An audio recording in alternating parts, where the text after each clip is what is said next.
con la serie. ¿Cómo se llama la serie? Ay, Padre Santo, ayúdame, Señor. Tati, ¿qué se ríe? ¿Cómo se llama? Todas las cosas son hechas nuevas, ¿verdad? Hablamos la vez pasada de una mente nueva, hay que soltar lo viejo, ¿verdad? No era que soltara al esposo, ¿verdad? Para poder abrazar lo nuevo, etcétera, etcétera. Hoy yo quiero hablar acerca de una generación nueva. Hoy quiero inspirarme en los jóvenes, en las personas, en los niños que son la nueva generación que van a enfrentar cosas que usted y yo no vamos a enfrentar tal vez. Como lo hemos conversado en tiempos o en enseñanzas anteriores, la estadística bíblica en cuanto a la salvación no es alentadora, ¿verdad? La estadística que da la Biblia con respecto a la salvación no es alentadora. Mateo 22:14 dice, porque muchos son los invitados, pero pocos los escogidos. Mateo 24:40-41 dijo Jesús, estarán dos hombres en el campo, uno será llevado y el otro será dejado. Dos mujeres estarán moliendo, una será llevada y otra será dejada.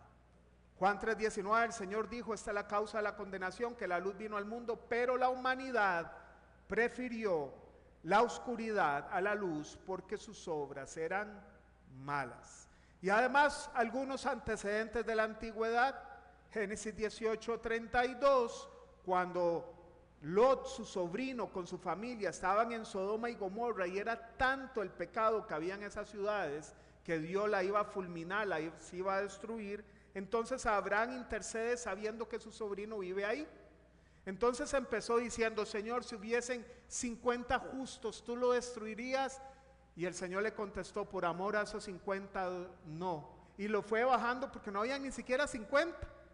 Y termina y dijo, Abraham volvió a decir, Génesis 18:32, no se enoje mi Señor, pero permítame hablar una vez más, tal vez encuentre solo 10, aún por esos 10 no la destruiré, respondió él por última vez. Al final sabemos que solo Lot y sus hijas se salvaron porque su esposa volvió a ver para atrás y quedó convertida en estatua de sal. De toda la población de una sociedad, de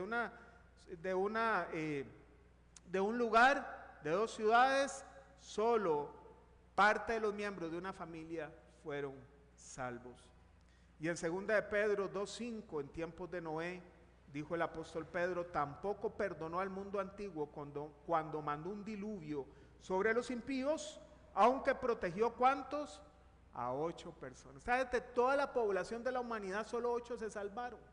Bueno, como vemos, las estadísticas de salvos histórica y futura no es optimista, pero no porque Dios lo haya planteado de esa forma, sino porque la naturaleza del ser humano es revelarse a todo lo que Dios ha dispuesto.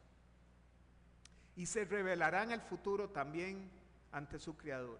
Pablo habló de una generación que cada día va a estar en decadencia, progresivamente decadente.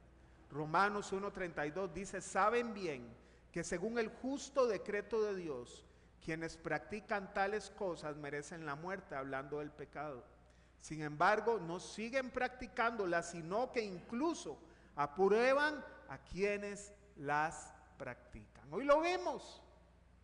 El adulterio es pecado, la homosexualidad es pecado, pero hay desfiles con el orgullo LGTBQ diciendo y aprobando, y muchos aprobando eso, déjelos, porque en el amor todo se vale. Eso es aprobar. Yo tengo una forma de vida, reconozco que está mal, pero lo grave es aprobar aquello que Dios ha dicho que es malo.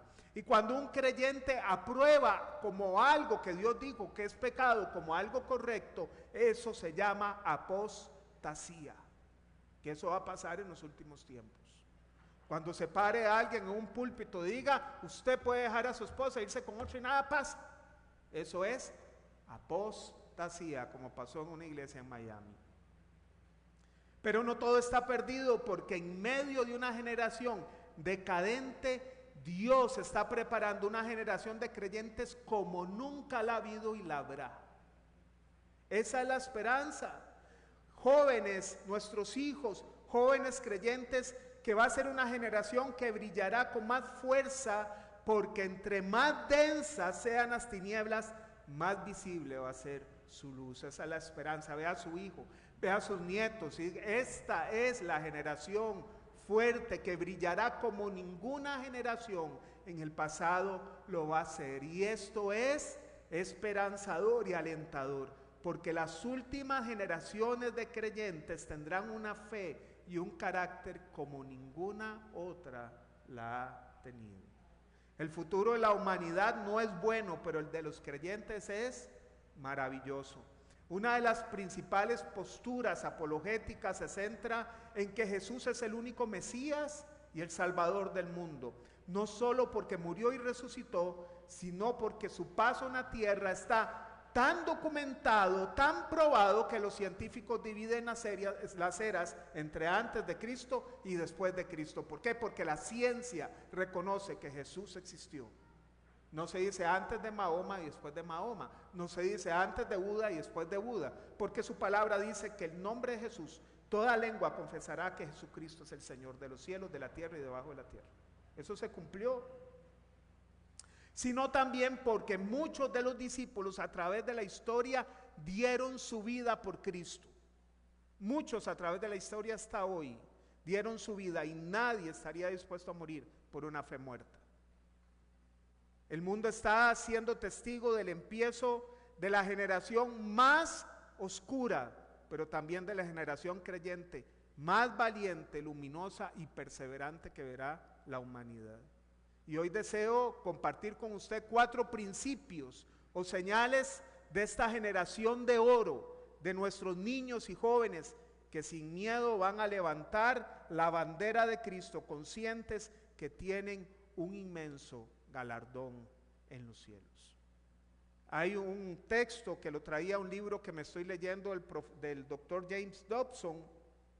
Es un libro muy lindo, lo recomiendo, Cómo criar a los hijos, y es un libro de puras preguntas que le han hecho padres de familia, y él da la respuesta a esa pregunta muy simple y sencilla. Se los recomiendo. Y él habla de una realidad que vivió Estados Unidos y que vive. Y él pone textualmente en este libro: en realidad no hay otro país sobre la faz de la tierra que haya aceptado las enseñanzas de la psicología infantil y los consejos de los especialistas como lo ha hecho Estados Unidos. Está bien que ahora nos preguntemos cuál ha sido el efecto de esta influencia profesional. Uno esperaría que la salud mental de nuestros niños excediera a la de los individuos criados en naciones donde no han tenido esta ayuda técnica, pero no ha sido así. La delincuencia juvenil, el consumo de drogas, el alcoholismo, los embarazos no deseados, las enfermedades mentales y el suicidio están extendiéndose mucho más entre jóvenes y va en continuo aumento. Y más adelante pone: porque en general los científicos que se basan exclusivamente en observaciones y conceptos referentes a la conducta no han tenido confianza en la ética judeo-cristiana y han hecho caso omiso de la sabiduría contenida en esta inestimable tradición. Hoy los padres de familia tienen un problema y van al psicólogo, pero se le olvidaron de instruir a los hijos en la fe, en la Biblia, orar por ellos, ayunar por ellos, sentarse con ellos, orar, cantar coritos en la cama, decirles que Cristo los puede sacar adelante. Es más fácil pagar una cita y quitarse la responsabilidad. Y estamos criando una generación de humanistas, donde no van a buscar una solución espiritual para resolver sus problemas, sino una solución humana. Y lo traigo a mente porque este hombre es una autoridad en términos de psicología. Primer principio para que nos podamos llevar a casa, porque aquí van incluidos jóvenes, niños y ¿quién más? Los padres. Una generación instruida por los padres. Esa va a ser la generación de oro. Qué triste es saber de historias de chicos. ¿Han visto los Terians? Salió un artículo de unos Terians en San Ramón. Los que se creen gatos, los que se creen perros, los que se creen zorros. Cada uno puede hacer con su vida lo que quiera. Pero qué triste, no es solo ver que esto pase, sino que los padres de familia allá en San Ramón, donde era el artículo, agarren un utensilio para comida de perro, lo llenen de la comida, se lo pongan y el chiquito llegue con la máscara de perro a comer. Un padre que en lugar que decir esto es una locura, más bien dice respeto el deseo de mi hijo, lo apoyo y yo le voy a dar alimento, porque si él se siente perrito, se identifica como perrito, es porque es perrito y culturalmente hay que percibirlo como tal. Es triste lo que está pasando. Eso significa sacar a Dios de la fórmula, cuyos padres de familia, en lugar de corregir a lo que a todas luces es algo fuera de la naturaleza humana, más bien dice, voy a respetar lo que mi hijo cree. La modernidad ha transformado la instrucción y el entrenamiento que los padres deben dar a sus hijos por la aceptación de lo que los hijos imitan socialmente. Deben dar a sus hijos muchas cosas menos la instrucción bíblica. Parece que la negociación ha desplazado el entrenamiento. Hoy usted tiene que negociar con sus hijos. ¿Dónde está la instrucción? ¿Dónde está la autoridad? ¿Qué sabe un niño que es bueno para él y qué es malo? Para eso están los padres, no solo para ser amigos de sus hijos, pero antes de ser amigos de sus hijos, deben ser entrenadores de sus hijos. Deben entrenar a sus hijos, deben marcarles el norte, deben generarles estructura, deben plantearles qué es lo bueno y qué es lo malo.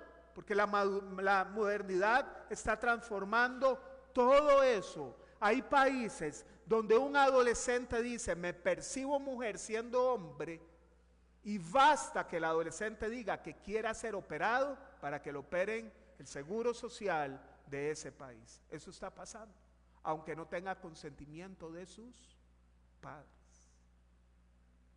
Porque Satanás quiere destruir la familia, quiere sacar a los padres de la fórmula para que la sociedad pueda permear en nuestros hijos y ellos puedan hacer lo que él quiere imponer en la humanidad. A eso se van a enfrentar la generación nuestra.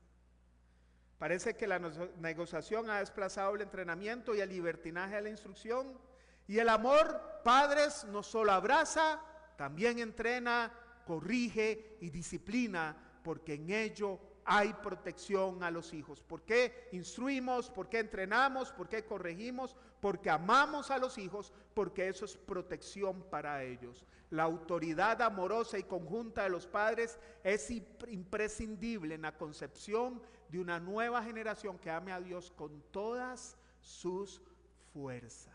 Hoy hay matrimonios que se están lamentando, alguno de los dos cónyuges, por no haberse puesto de acuerdo en corregir a sus hijos.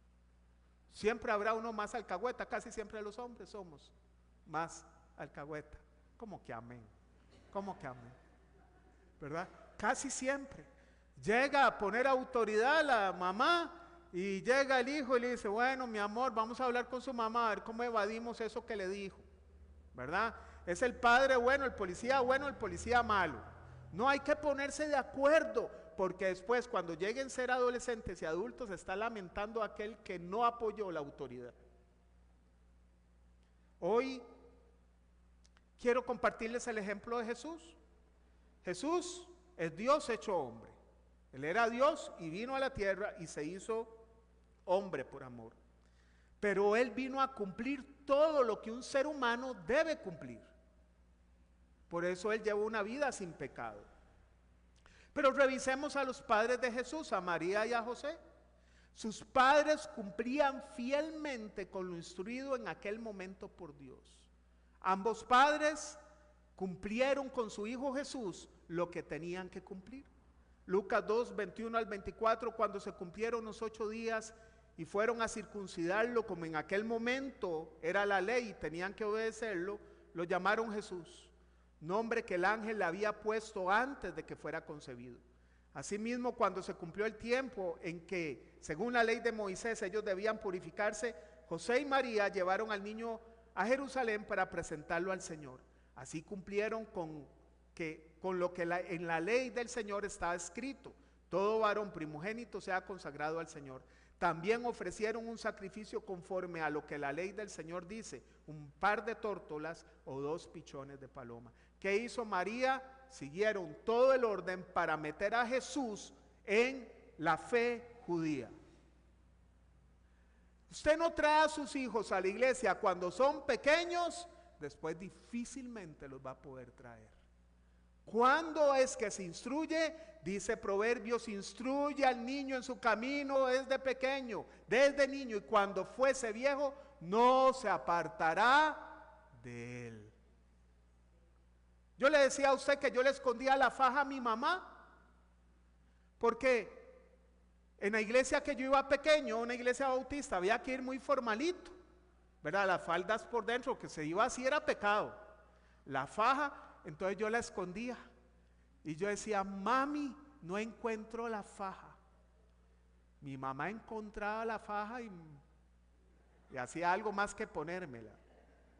Esa es nuestra naturaleza, ¿verdad? Desde niños. Bueno, quieran o no, tráigalos.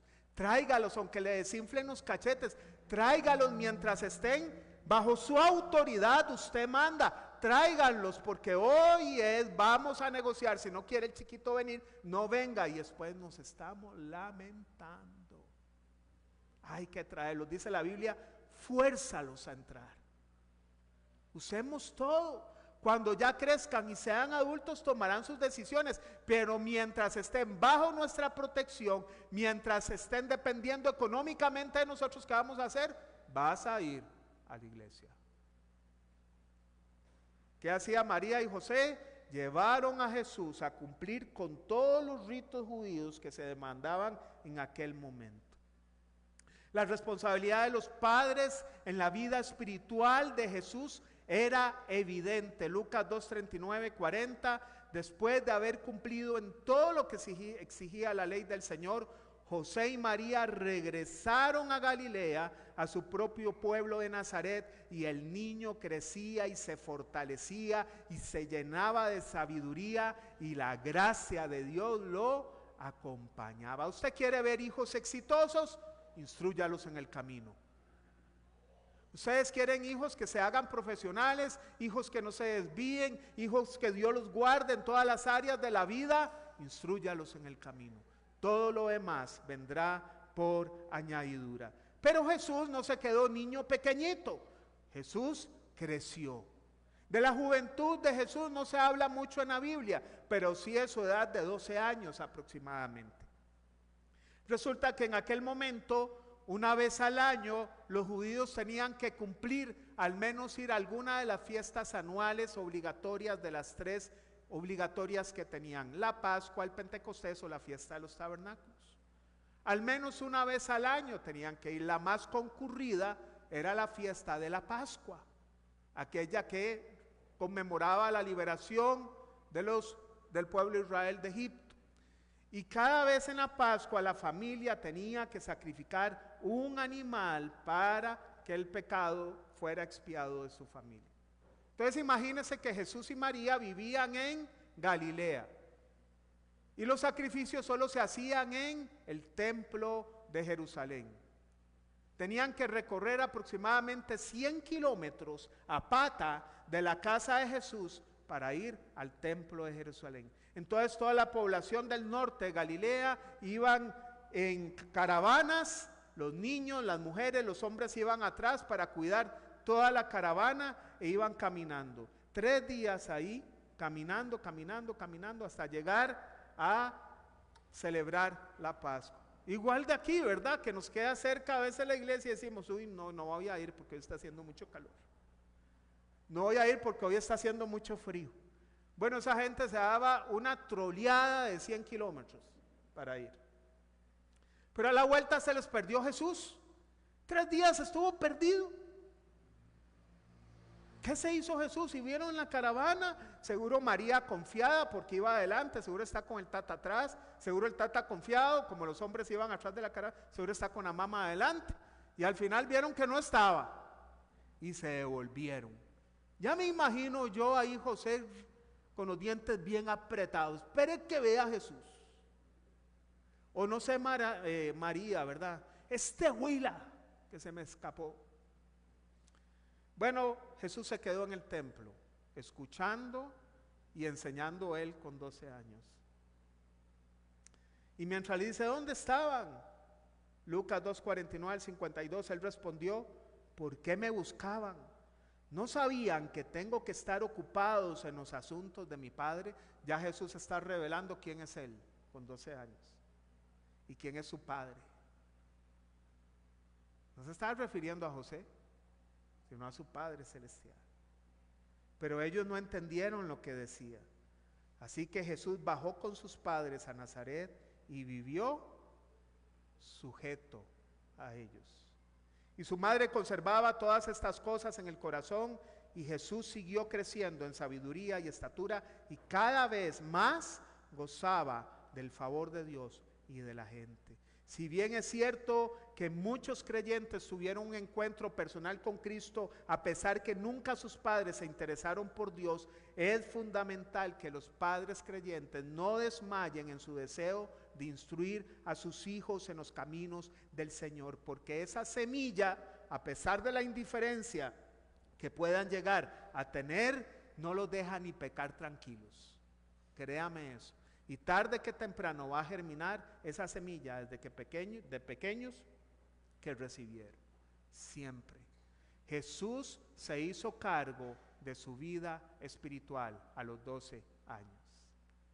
Ya no era que Jesús vamos a orar, sino que Jesús escogió buscar a Dios. Hay un momento que hay que soltarlos y llega el momento de la adolescencia donde ellos deben responsabilizarse por su propia vida espiritual. Yo les decía a ustedes que había un examen de inglés y Joshua le dijo a Pau, ore por mí, y Pau le dijo, no va a pasar nada si usted no ora y si no estudia. Lo estaba haciendo responsable de su vida espiritual. Cuando suene la trompeta, le dijo Paola, usted no se va a poder agarrar de mis pies. Hoy seguro Joshua le dice, mami, usted no se va a poder agarrar de mis pies. La Joshua con 26 años. Pero hay que hacerlos responsables de su vida espiritual. Póngalos a orar.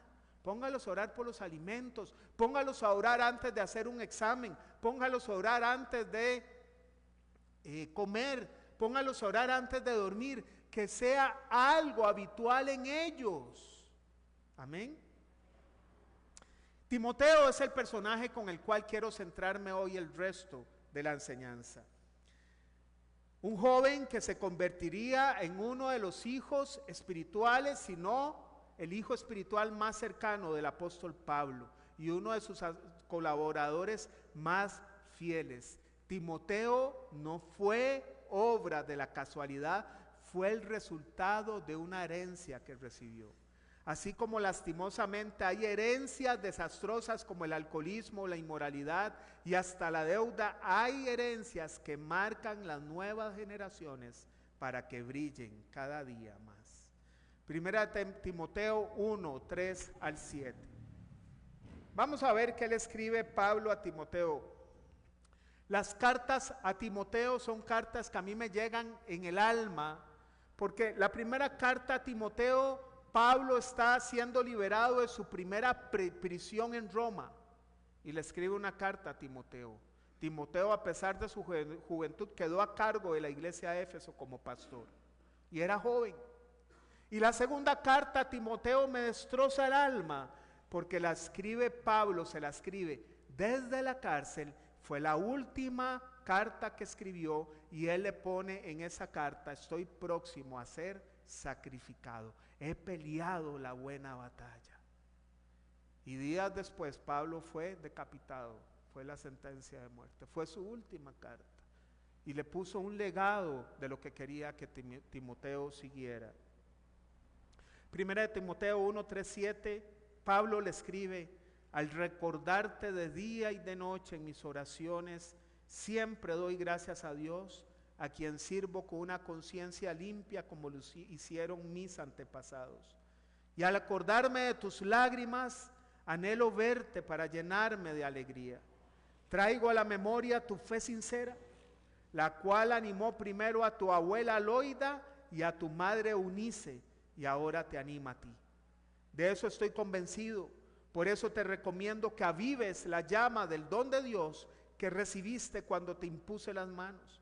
Pues Dios no nos ha dado un espíritu de timidez, sino de poder, de amor y de dominio propio.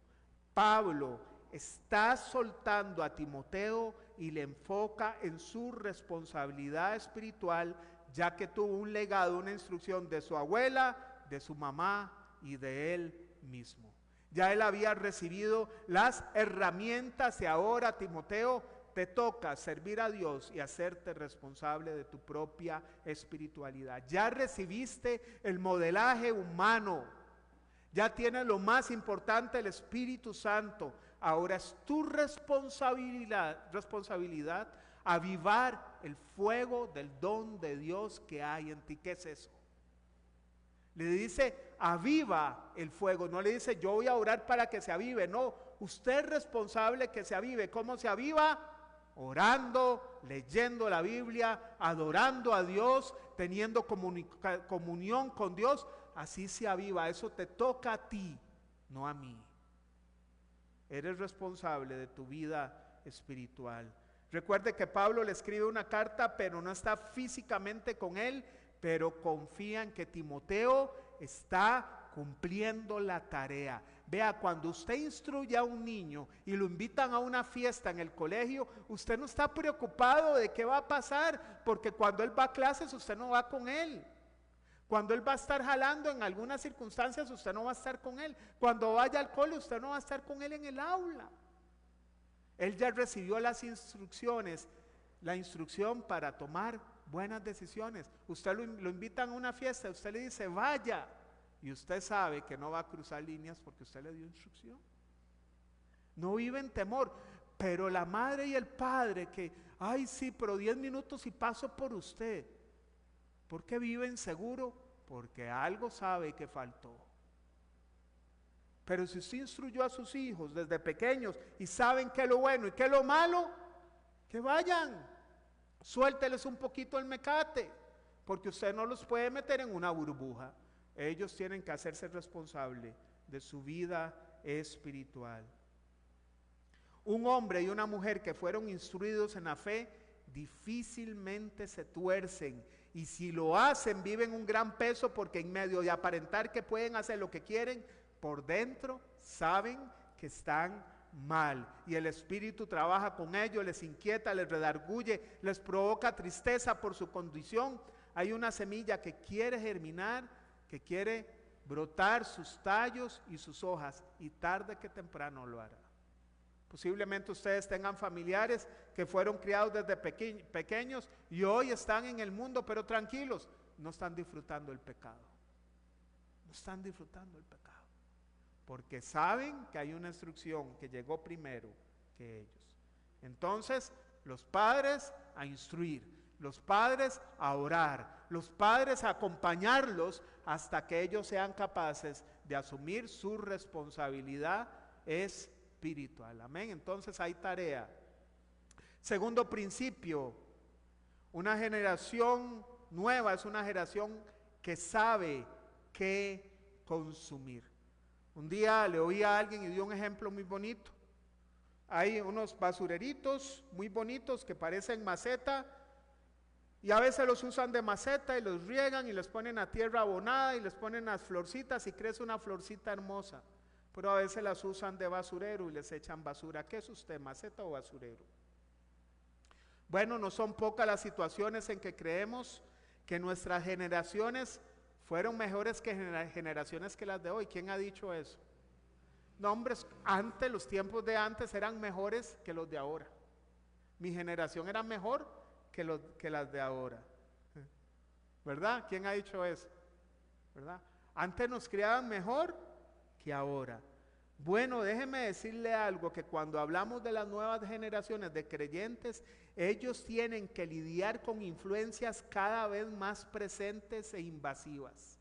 Pregúntese a usted que los criaron en una casa donde dice, esto fue mejor que ahora, Pero si en ese tiempo hubiera habido TikTok, YouTube, redes sociales, carencia de contacto físico, relaciones virtuales, deshumanización, perversión explícita y además el algoritmo del IA, de la inteligencia artificial, que le sugiere qué páginas ver, a ver si usted hubiera sido igual.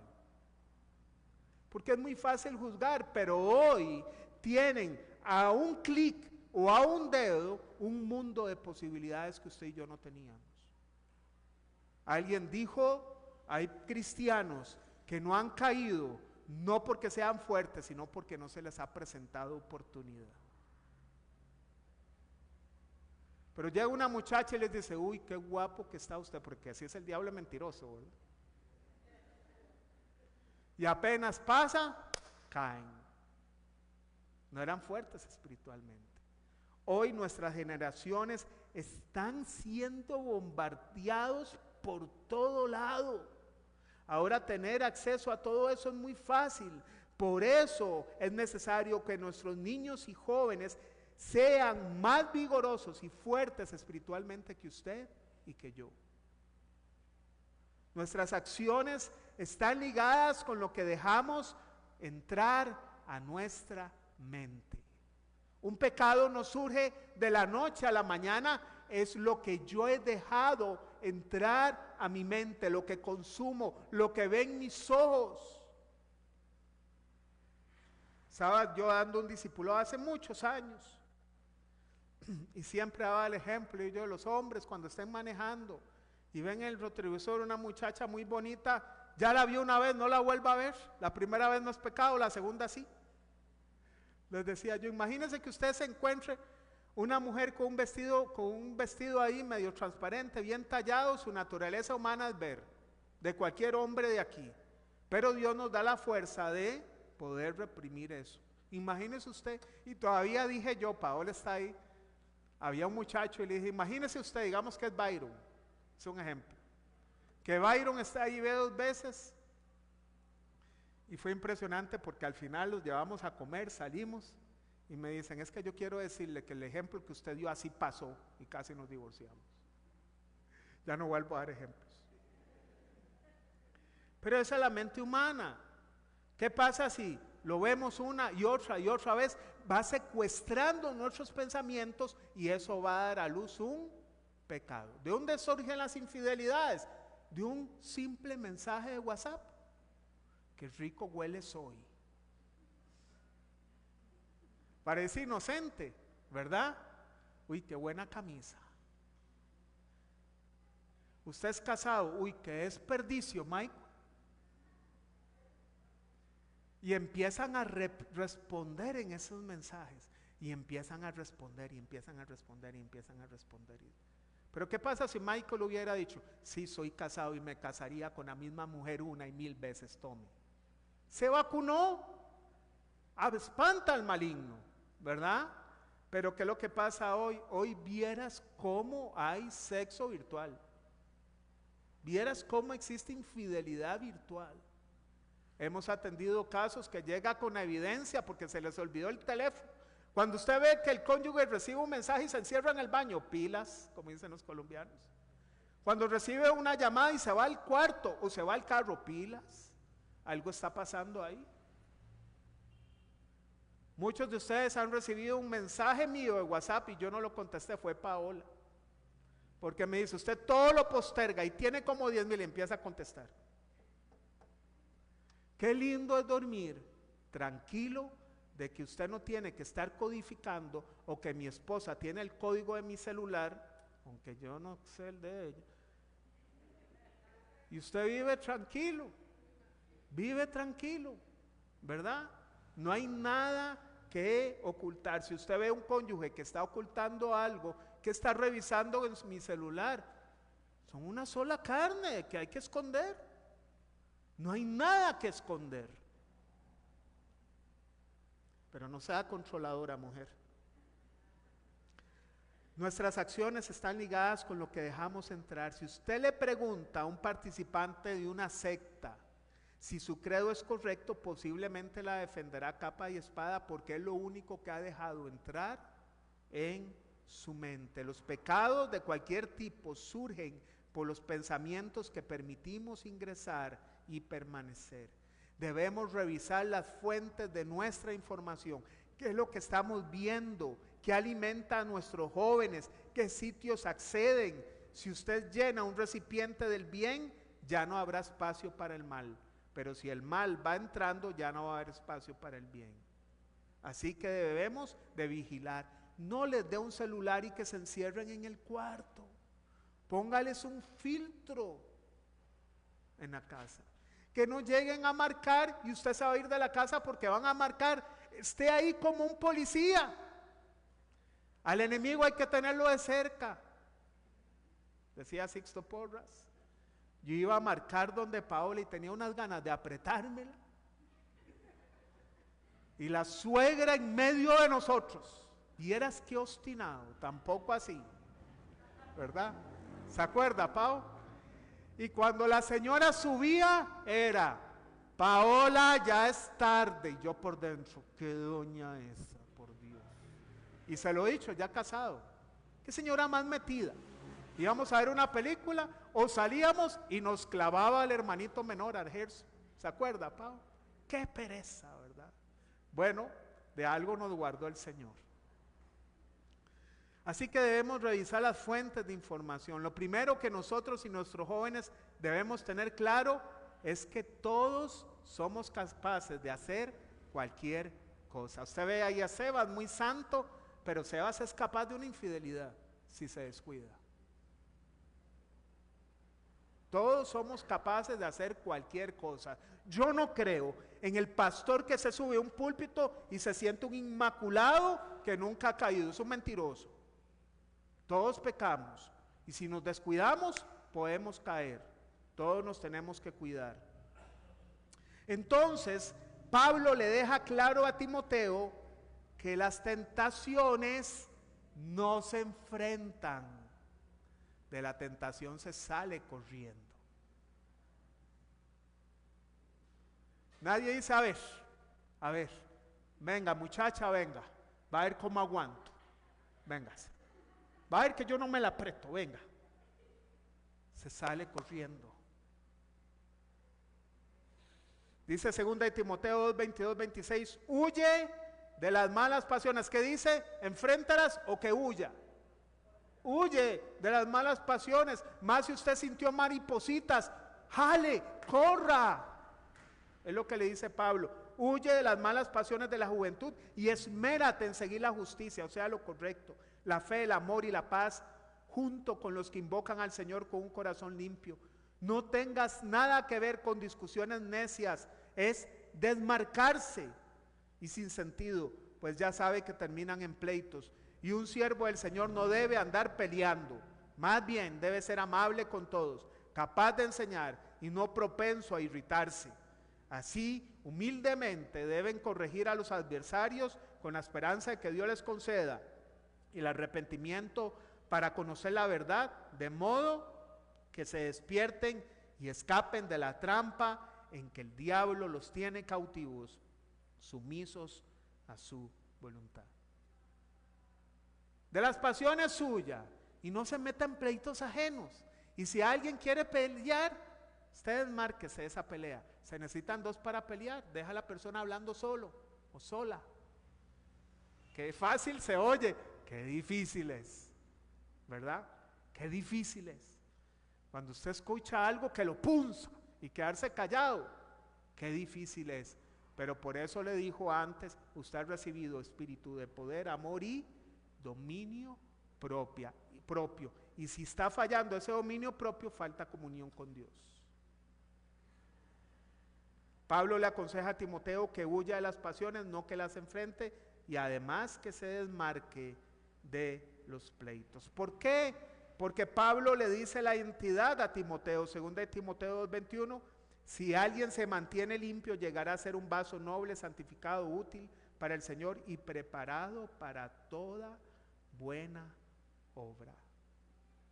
Nosotros criamos a nuestros hijos y les dijimos su cuerpo vale. No lo entregue antes del matrimonio, su cuerpo vale. No vote años de santidad, su cuerpo vale. Su cuerpo vale. No se lo dé a cualquiera, su cuerpo vale. ¿Qué dice el mundo hoy? experimente antes de a ver si la otra persona sirve. Y si no sirve, ya y no se embarcó. No es así. Yo les conté a usted, yo atendí a una joven que me dice, ¿qué hago yo? Que ya fallé. Dios perdona el pecado. Tienen novios, se van a casar, de ahora en adelante consérvense hasta que se casen. Y usted va a llegar como una virgen pura al altar. Porque así es Dios, todo lo borra y lo hace nuevo. Si pasó, que no vuelva a pasar. Pero hay que cuidar el cuerpo. No eches a la basura años de santidad. Es lo que prácticamente le dice Pablo a Timoteo. Cuida tu identidad. Eres un vaso dedicado al Señor, algo bueno que el mundo y el enemigo desean estropear.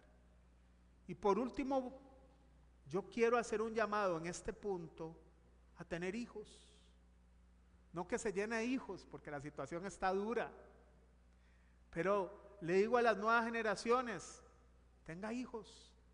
Y si usted no puede tener porque es estéril, adopte.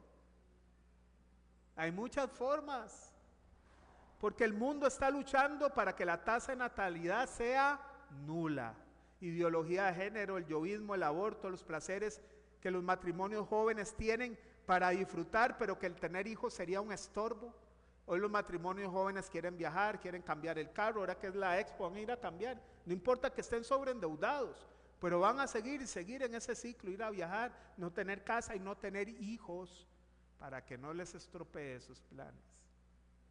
Pero la nueva generación tiene que pensar diferente, porque si la juventud cristiana no quiere tener hijos, ¿qué va a pasar con este mundo el día de mañana sin cristianos que prediquen? Sin cristianos que sean luz. El mundo le ha dicho los hijos son un estorbo, pero Dios dice que los hijos son una bendición. Yo me pregunto hoy, las parejas que por decisión propia no tuvieron hijos, cuando lleguen a ser viejitos, ¿quién nos va a ver? ¿Se ha puesto a pensar en eso? Porque eso no lo piensan. Pero cuando no puedan ir al baño, ¿quién nos va a ver? La Biblia no se equivoca. Tener hijos es una bendición. Si los creyentes no tienen hijos, estaríamos eliminando el cristianismo futuro. Y no porque el mundo lo publique y lo haga, el creyente debe hacerlo. El ser humano busca su propio propósito, pero el joven creyente se apasiona por el deseo de Dios. ¿Qué quieres para tu vida? ¿Qué es lo que quieres? Tercer principio, una generación nueva es una generación altamente resiliente. La resiliencia es la capacidad de resistir la adversidad. ¿Cómo se le llama a la generación de hoy? La generación de cristal. La generación de todo es un mundo. Le llamaron la atención, voy a demandar a ese jefe. ¿Verdad? Porque le llamaron la atención. Le pasa algo en la vida, como aquel cantante de mis años, todo se derrumbó dentro de mí, dentro de mí. Ya no hay salida, qué fatalidad. Mis padres no me aman porque no me comprenden. Me despidieron del trabajo por vago, pero el jefe era el anticristo. Cualquier cosa es fragilidad. Pero la nueva generación en Cristo es diferente. Sabe que es probada para sacar lo mejor de ellos. En una entrevista de Sixto Porras con Agustín Laje, experto en el tema de ideología de género, habló de que en sus conferencias alrededor del mundo, especialmente en España, en Uruguay y en Argentina, los estudiantes de universidades que son creyentes, aunque son brillantes, sufren por su fe y los profesores buscan la forma de que pierdan los cursos. Solo porque no aceptan lo que les quiere imponer. Porque las universidades, lejos de especializarlos en una profesión que escogieron, quieren adoctrinarlos en corrientes humanistas. Yo estuve en la Universidad de Costa Rica y recuerdo que le daban a unos generales filosofía, literatura, y la literatura, y en filosofía te ponían a leer a Friedrich Nietzsche, ateo, El mito del Sísifo, un libro ateo que promueve el suicidio. Basura. Nunca se mencionó a Jesús. ¿Sabe qué decía el origen de la tragedia de Friedrich Nietzsche? El origen de todos los males de la humanidad es el nacimiento de Jesucristo. Esa era la basura en 1993 cuando estaban generales en la Universidad de Costa Rica. Ahora imagínense hoy. ¿Qué tiene que ver eso con ingeniería industrial que yo estaba estudiando? ¿Qué tiene que ver eso? Bueno, las universidades adoctrinan a la gente. Y a eso hay que ponerle cuidado y no verlo como algo normal. Pero ¿por qué un joven llega y se hace profesional y no cede? Porque los padres llegaron primero que la doctrina de la universidad. Ya está ahí implantado aquello. Él decía que en medio de eso, lo que le dice a los jóvenes es lo mismo. Estén ahí, sigan creyendo en sus valores, a pesar de esa persecución que pueden tener en las universidades, y se van a hacer fuertes en carácter.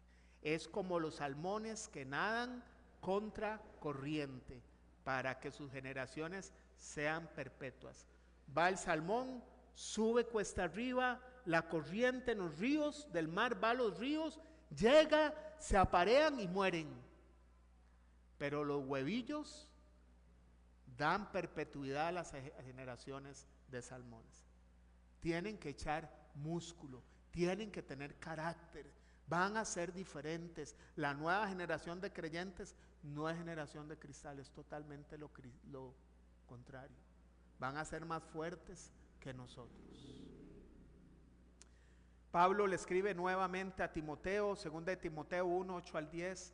Así que no te avergüences de dar testimonio de nuestro Señor. No se esconda en la universidad, no se esconda, diga: yo soy cristiano, Cristo vive, es el único Dios. Ni tampoco de mí, que por su causa soy prisionero. Al contrario, tú también, con el poder de Dios, debes soportar sufrimientos por el Evangelio, pues Dios nos salvó y nos llamó a una vida santa, no por nuestras propias obras, sino por su propia determinación y gracia. Nos concedió este favor en Cristo Jesús antes del comienzo del tiempo, y ahora lo ha revelado con la venida de nuestro Señor y Salvador, Cristo Jesús, quien destruyó la muerte y sacó a la luz la vida incorruptible mediante el Evangelio. Disculpen por estado, pero Dios es bueno.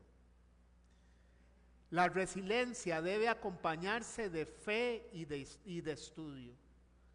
Si uno de sus hijos le dicen: porque yo sí, siendo hombre, me quiero percibir como mujer, usted tiene que respetarme. Nuestros jóvenes tienen que tener una respuesta para eso, no solo bíblica, sino biológica. Tienen que saber cuáles son los cromosomas de una mujer y cuáles son los cromosomas de un hombre. Y me encanta porque ya Emily llegó, XXXY. En serio, ya le están enseñando en preparatoria, definiendo: esto es un hombre y esto es una mujer, y cualquier cosa diferente es que la persona lo escogió, pero Dios no lo hizo así. Tienen que haber una respuesta a eso. Tienen que saber de biología, de apologética, de genética, de moral correcta para que estén preparados, y los padres también tienen que aprender a estudiar. Tenemos que aprender a leer. Tenemos que coger libros. Los padres debemos de tener respuestas a los hijos, porque si nosotros no le damos la respuesta, van a ir a la calle a buscar las respuestas. Tenemos que darle respuestas a los hijos, tenemos que prepararnos, tenemos que responder sobre el aborto, que desde la concepción está la vida, que no es un producto desechable lo que está en el vientre, que ya surgió desde que el espermatozoide fecunda el óvulo, ya hay vida, ya es un ser humano, no es un producto genético.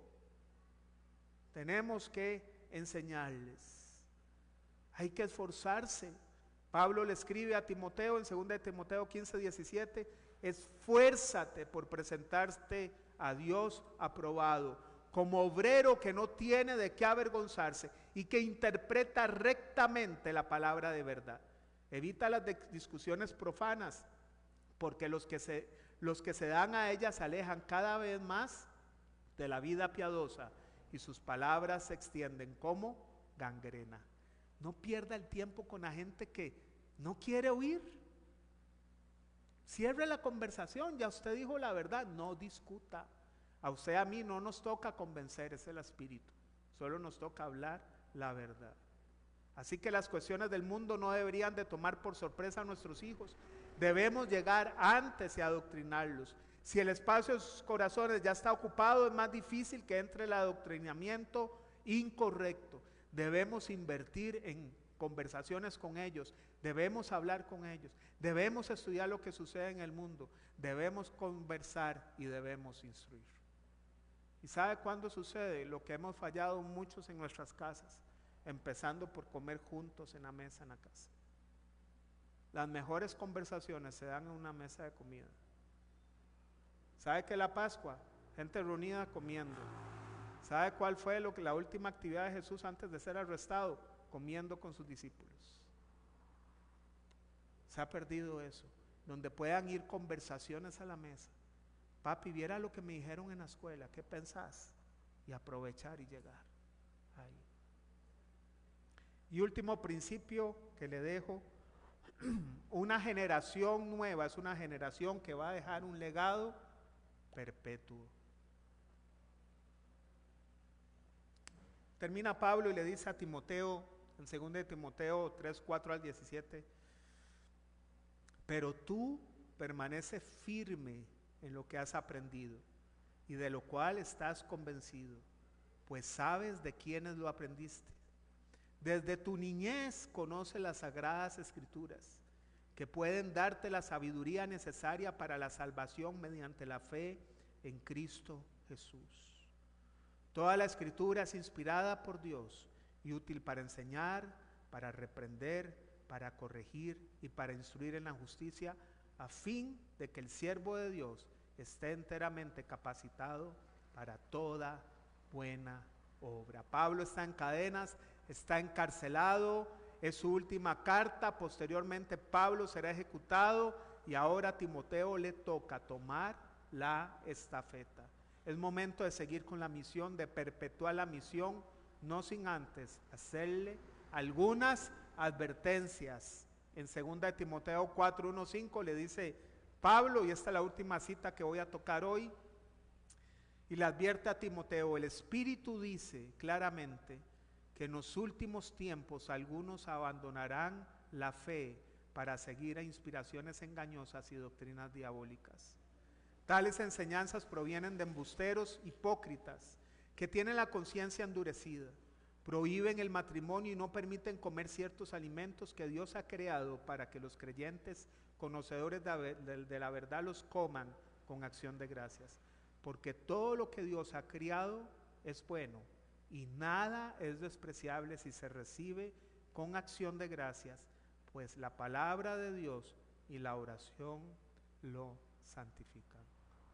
Tienen que estar preparados nuestros jóvenes, tienen que saber Biblia, tienen que saber palabra, tienen que saber biología, tienen que saber genética, tienen que saber política, tienen que saber lo que el mundo está, tienen que prepararse.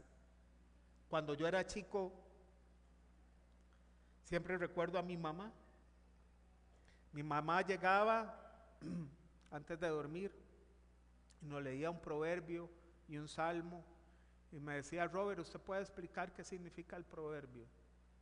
Yo tenía como 5 añitos y más o menos lo explicaba ahí, lo que era. Se ponía a cantar un corito y se ponía a orar y me ponía a orar a mí con 5 años.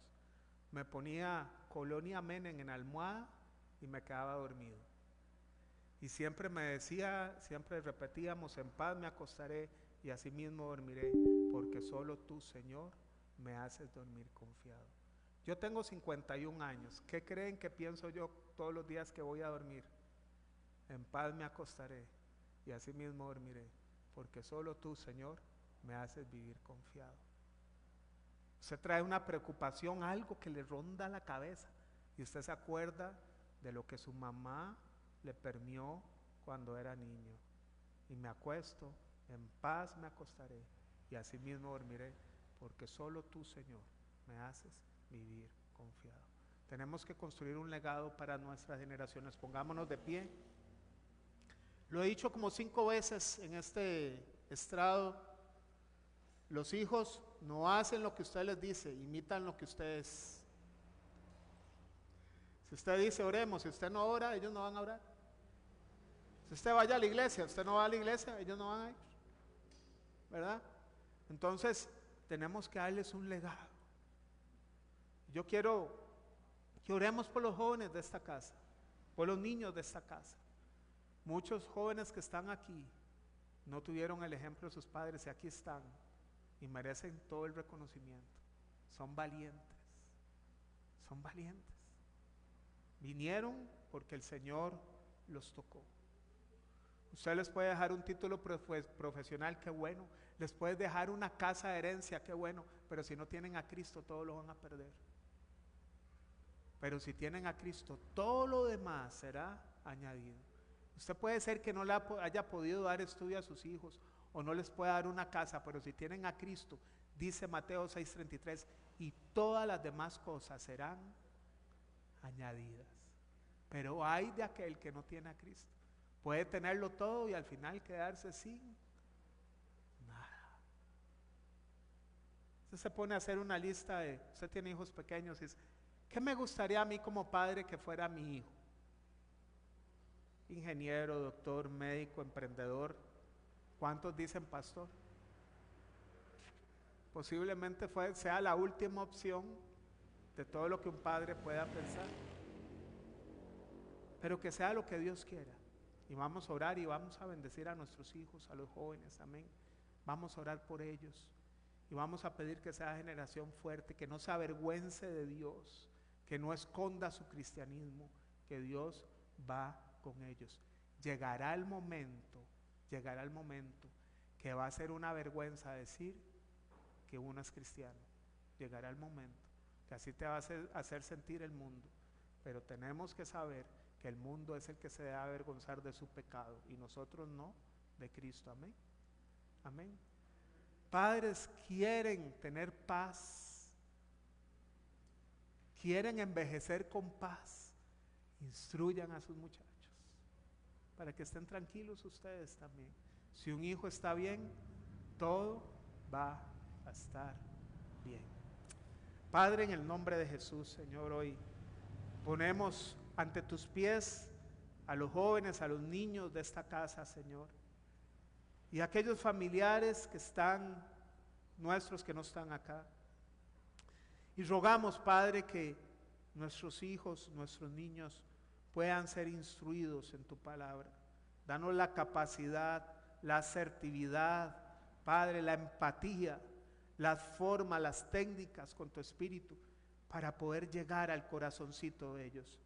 Padre, que podamos hablarles de la grandeza de Jesús, hablarles de la salvación, hablarles de nuestro pecado, hablarles de las consecuencias de apartarse y las bendiciones de estar en el camino. Señor, que podamos dejar una huella imborrable en cada uno de ellos. Y hoy particularmente, Señor, permíteme orar por aquellos jóvenes aquí que no tuvieron un ejemplo, pero que ellos valientemente fueron tocados por tu Espíritu, levantaron las manos y están cambiando la historia. Gracias, Señor, porque los señalaste, porque los escogiste y porque los usarás con poder. Que no tengan miedo, Señor, porque tú estarás con ellos, porque tú pelearás sus batallas, porque tú los cuidarás, porque tú harás prosperar su camino, porque tú, Señor, Padre, les marcarás la historia.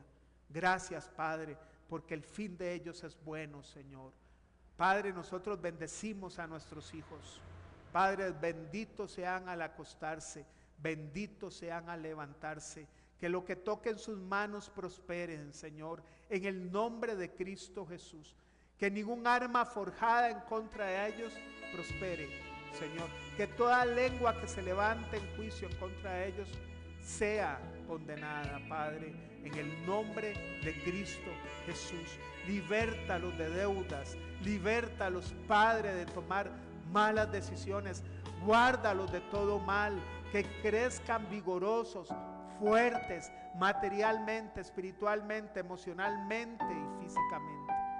Que así como Jesús crecía en estatura y en sabiduría y en gracia para con Dios y para con los hombres, sea igual para nuestros hijos. Si usted tiene a su hijo a la par, impóngale manos a sus hijos. Usted es el pastor de su casa, la pastora de su casa. Ustedes son autoridad en esa casa. Impongan manos sobre los hijos. Dice Pablo que él impuso manos sobre Timoteo y le dijo: aviva el fuego que impuse manos sobre ti. Imponga manos, bendiga y no maldiga. Impóngale manos y diga: hijo, te bendigo en el nombre de Jesús. Serás prosperado, serás un hombre, una mujer de bien. Muchos van a ser benefactor de tu favor. Padre, bendícelos en el nombre de Jesús. Que no se aparten ni a diestra ni a siniestra. Que sigan en el camino. Guárdalos de toda enfermedad. Guárdalos de todo mal. Líbralos de toda tentación. Llénalos con tu paz, Señor. Que sean vasos de honra, vasos de bien, en el nombre de Cristo Jesús. Bendice esta generación de creyentes. Que persevere. Sea bendecida esta generación nueva en el nombre de Cristo Jesús. Amén. Padre, y llévanos con bien a nuestros hogares. Bendice nuestra vuelta a casa, Señor. Bendice esta jornada. Danos mucho éxito, mucha prosperidad en lo que tú consideras que sea prosperidad. Que no falte nada en nuestras casas, Señor. Que puedas traer sanidad a aquel que está enfermo, puedas traer trabajo a aquel que no tiene, puedas traer unión familiar a aquellas familias que se han dispersado un poco, Señor. Puedas traer salud emocional a aquel que está en depresión, puedas animar a aquel que está desanimado. En el nombre de Cristo Jesús te damos gracias. Amén y amén. Que Dios los bendiga, que Dios los guarde.